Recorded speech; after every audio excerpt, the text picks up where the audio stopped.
Welcome back. I'm Phiona Mbowa here at Church of Uganda Family TV with Ring Diaries, where we talk about anything and everything to do with marriage. And before we went for the break, Rita here was telling us how we should prepare ourselves for marriage. And even as she was saying some things, I said to think about even me who's been married 13 years. What are those things I can pick from here? So please listen in and see how we can make ourselves better. We're talking about doing things together as a couple. And many a times we feel, I don't know if you've had this, that the woman is uncontrolling the man, because if you call me, someone tells you, let me first talk to Miss to Phiona. People take it like you're controlling the other. Not they might take it like that, but why it's you two against the world. It's you two. If in case any issue comes into your marriage, it's you two. It's going to affect both of you. So stop considering what will people say. Just consider what would my husband think. The moment you start saying that, let me first ask my husband, or let me first ask my wife, you've set a standard to the world. Yes. You've told them that one they know. Once you go Phiona, that one soka umuleka agina soka abuze chi. Yeah, agina soka abuze. So you've already set a standard. It's like telling a vegetarian that can I give you some meat? Like no, it said I don't do meat. Like that's the standard. Set your standard. Just don't be lukewarm of today no. But we are also there, but we are still learning that. Because sometimes you can feel like you forget it, like, this one is so terrible by just myself. Yeah. So we are also learning, but once we get to know such a thing that let me first ask my partner, because that's your accountability person.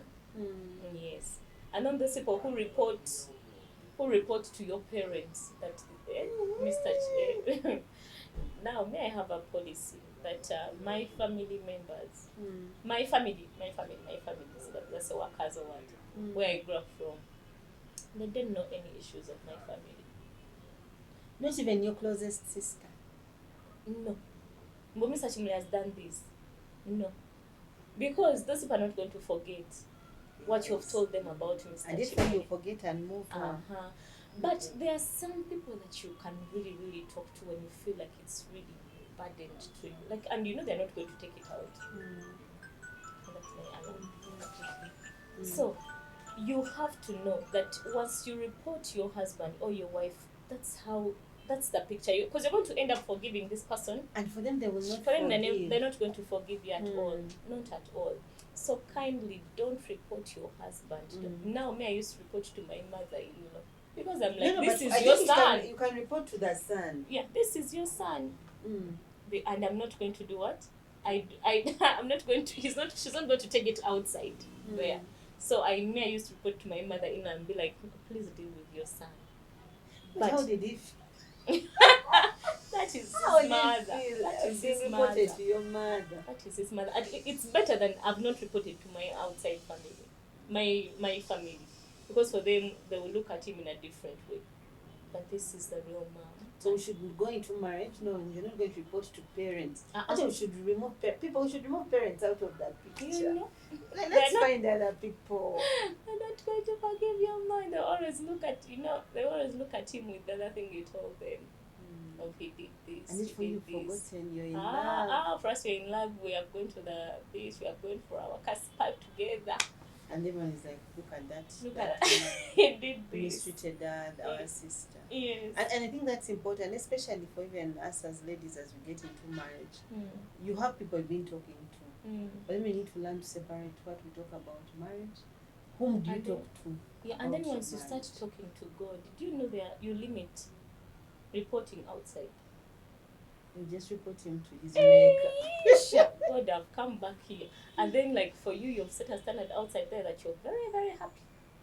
No, that doesn't longer have issues. But when you have issues, but you know now the right channel where you report to. Okay. Yeah. And that brings us back to the altar again. Because everything starts from there. So how are you fighting your battles? And then people have to know that every family has different spirit you have to fight against. There are those people who you enter marriage, you're very, very happy because Titus 2 to tell us that elder women should teach young women on how to love their husbands. Yet you entered that marriage when you love your husband. But you know, sometimes things can Things be happen, hard. yeah. Things happen, and then you're fighting different spirits. Once you don't do those prayer walks, and then you start knowing that, you know, what am I fighting against? That's why I know, you go Rita, back one to of the the things altar. that I keep hearing, does that mean people who don't believe don't have good marriages? There's actually someone You know, who challenged me and told me, but do you know that we are even happier than you Christians? I also found some TikTok saying that there's some babe who say that I'm here sick with those people who shanda are the ones who have issues. But us who take our alcohol, we're just because for them they resorted to that. But you know what? People will not tell you the challenges they go through. They will never tell you. Just put up the plastic face. They'll never. Maybe for them they have resorted to go to the bar. Once they have an issue, they'll go to the bar, drink off, and then come back. They're in their hangovers. They forget for that minute. They forget for that and minute. And they are happy. And maybe some people can resort to adulterers and they go find some other babe or some other guy to sort their issues. So we should really not be conformed to the standards of this world. Indeed. Yeah. So, what else do we have to talk about in regards to preparing for marriage? How about our mind preparation? I tell the girls, don't forget your goals. Don't forget your goals. Let me tell you, when I was getting married, my best friend's mother told her, now when she gets married, forget about her, leave her alone. She needs to first find her space, and you know. Because but now you're saying for you, don't forget that. No, don't forget your goals, because yes, you're not going to report what you're facing in marriage, but there are some things that they, like now, for example, for us now, my girls, the smart money women. We have also the slave belays, we have power of two, the Aunt Christines. There's now we every first Sunday of the month we have to go to prayer altar, to the prayer mountain. Every first Sunday of the month. And if in case maybe because of this weather, this bad weather, then someone hosts. But there is a way, like I'm not talking about the bad friends who are going to tell you, biganya so come for greener pasture and no, I'm not talking about such friends who are going to make you change. So I'm talking about people who are going to hold you so accountable, who are going to still make you happy, smile. They will say a word and then you're like, hey, this is kind of a painkiller. It takes you for another month. Please be with such people who like just surround with people who are going to teach you the word of God, who will remind you. And the older women also. Who are going to remind you that you know what? The scripture says that we're going to find trouble in this world. But don't fear. Jesus has already overcome. Yeah. You're going to move this journey smoothly, however much there are challenges. But Richard, and there are some people who actually need to cut off as we get married. Of course, there are now those people that you know. But anyway, most times, of course, they say it in the scriptures that bad character corrupts good morals. So there are those people that you know, this person will divert me. She has been my good friend, like that. Sometimes they can call you, can we go to the bar? I'm busy or what? I have to do this for my husband. Yes, drop off. And one time busy. They get married, they forget us. So I tell the girls, I don't leave my girls because they're not bad girls. There are people who are taking you to church. There are people who are taking you to prayer mountain. There are people who tell you that, man, we have to do an Esther fast, we have to do this. And then like it creates even you start even having a clean heart, because there are challenges are there in marriage. But also not to over focus on the man. Like when this gives you a distraction. Have your own time. Have your own time. Now for me, as I told you, the girls, we arrange such trips. We save money and be like, November, we are going to a different place. How much are you supposed to bring? Everyone maybe brings like 2M, and we have this. We are going to gift each other. Like you're going to bring background. Yeah, so really don't leave your friends. Don't leave your friends, and don't stop taking care of yourself. Because there's a book of Priscilla Schiller, the one who wrote War Room, the movie War Room, and she's also a preacher. She wrote a book called Resolution for Women. Read it in literature.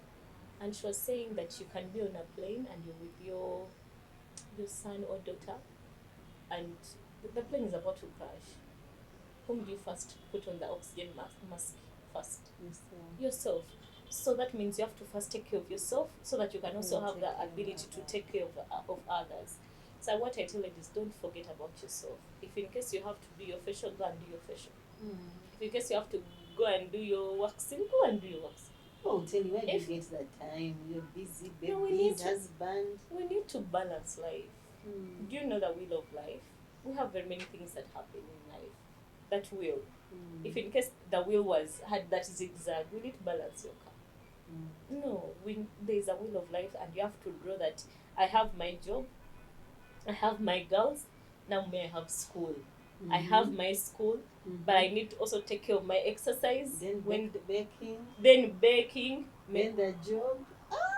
So you one human being, and then most times my friends call to ask me that where do I get the time from and the energy. It's because I understood that I have a will that I need to balance.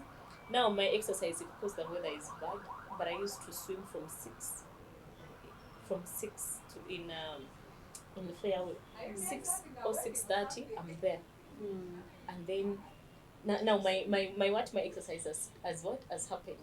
Now I'll go to work, and I need to be there early before my boss comes in, because there's a lady, she's called Madam Annette. She told us that time you have to show someone that you love your job by the time when you report to work. So I need to be there early. So if in case I've not been at and I really want to wake up my husband, because I can't wake up at that time, he's the one who is really consistent. By 5 you're awake. Get up and pray. And then so you have to balance that wheel of life. If in case I have friends, we have time. Maybe on Tuesday we have a prayer altar, a prayer call.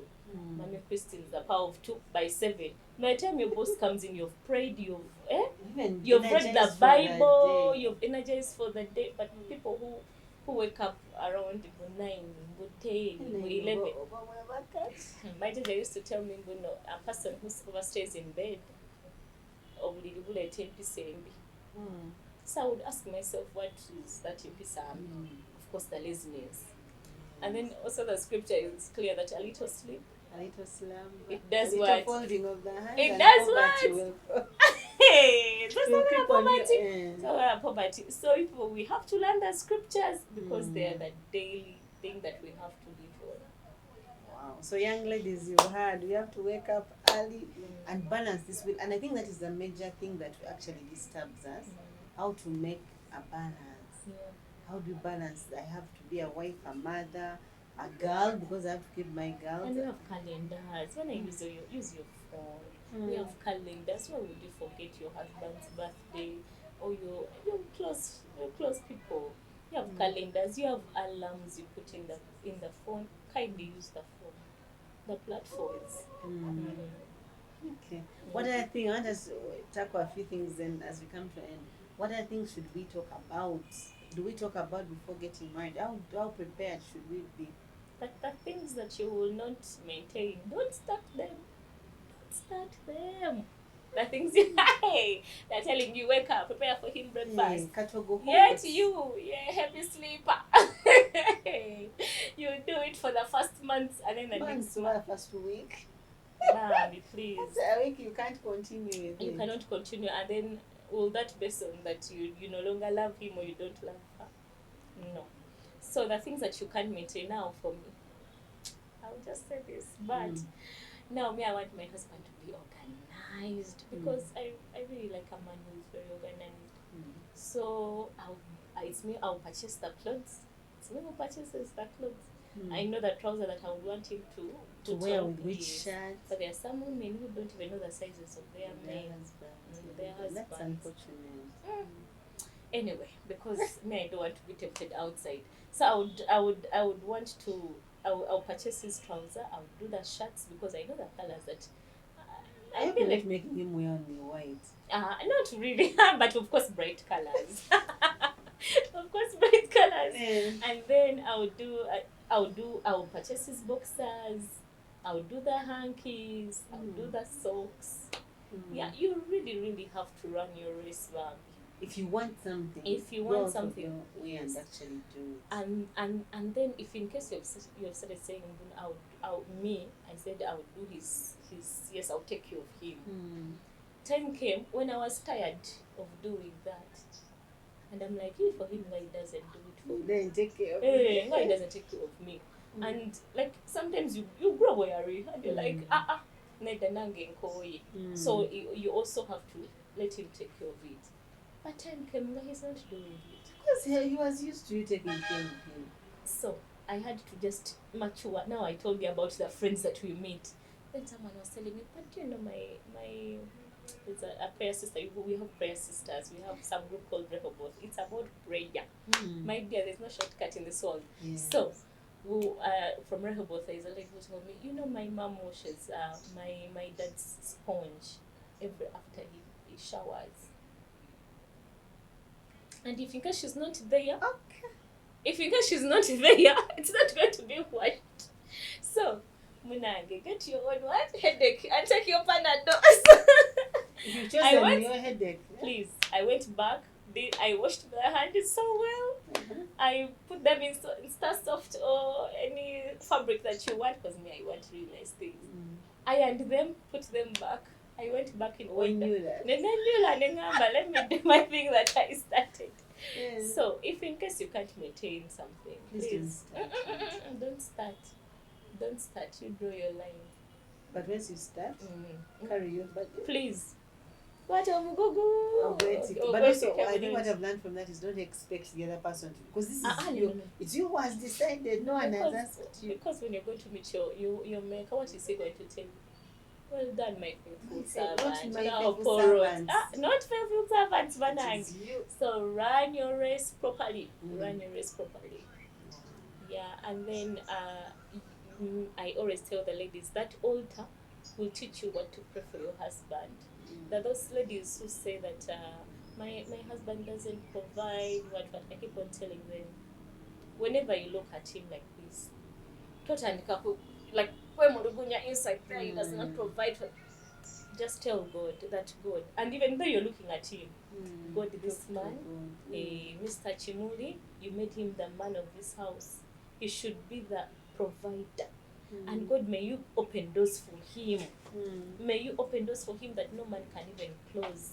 That may he find favor wherever he's going. So instead of grumbling, no, you bring it to a place of prayer. And I tell ladies, I go back home. I don't want to say that's what has made my helpers stay for long. But me at home, I don't grumble. No, once I find you home, I be like, thank you for working for that day.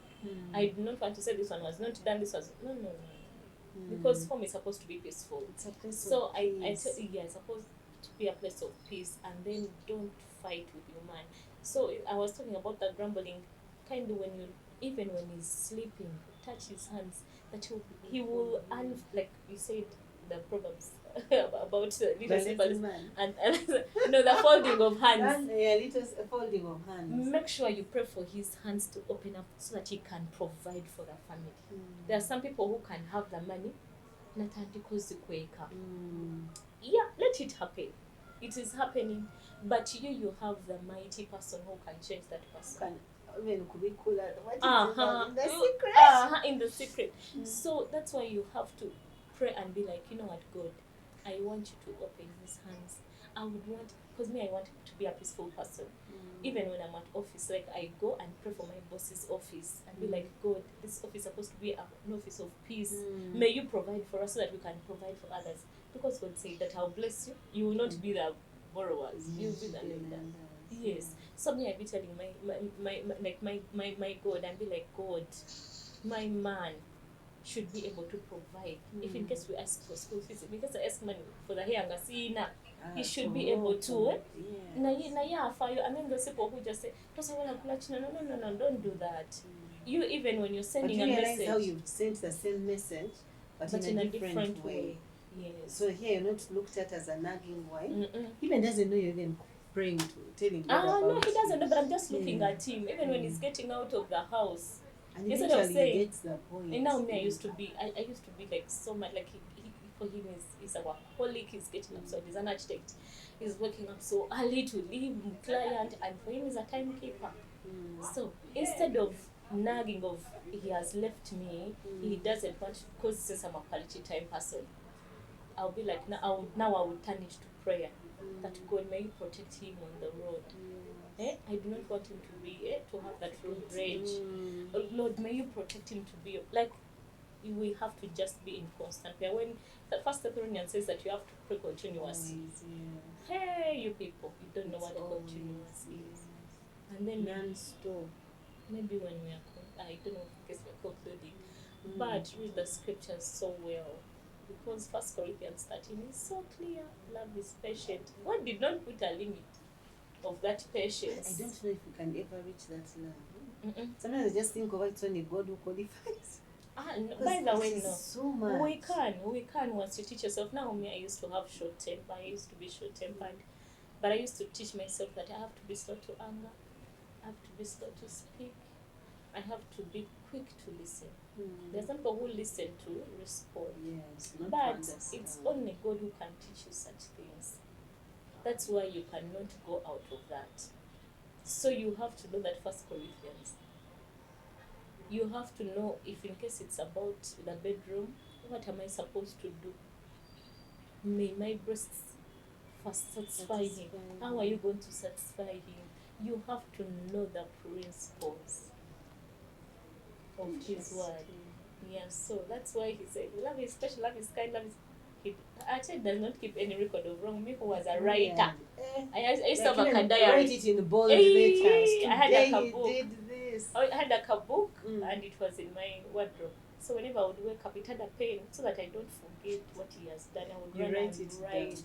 And even Yes, at home, love doesn't keep a record. and a cousin who used to call me dear diary. So this time I was like, no. I have to change this habit. Love does not keep any record of wrong. And it's only Satan that calls us by our wrongs. I'm not Satan. I'm not helping Some the of us devil. are being Satan in our All the time you see him at last time he did this. No, love does not keep any record of wrong. And then you have to remember that it's only Satan who reminds you that you did this, and God just calls you by your name. So now me, I will always call him my sweet, because we just call each other sweet, not names. Interesting. As we come to a conclusion, what would be your word for the people intending to get married? Even us, I think we need to refresh those refresher courses. Even like for me, I've learned a lot from you. So what would be your closing remarks for the people out there? My closing remarks is that don't stop to grow. Don't stop to grow. Once church calls in for example, we have apples of gold or sisterhood. Once they call in for such things, kindly go and learn, because you never stop learning. And always remember, you are running your own race. Be the good person, and God calls us to always be good. He says, don't stop being good. Don't stop. So that's why, even though someone has responded to you in a bad way, you're running your race. Don't retaliate. Interesting. Thank you so much, Rita, and thank you for your time. But I hope as we talk to girls also, we should also talk to men. And also encourage them about some of these things. Yeah. Yes, because also using our one-liners so that we don't nag. Yes. Otherwise, thank you very much for your time. And for our viewers, thank you for always being here with us every Saturday at 6 p.m. This is where we talk about marriage. So if you have anything you want to talk about, please reach out and share on our social media handles, and let us talk about that thing, because marriage is better when we do it together. Alone you will just suffocate, but when you do it together, it becomes the beautiful thing that God destined it to be. Thank you very much for watching. I'm Phiona Mbowa here at Church of Uganda Family TV with Ring Diaries.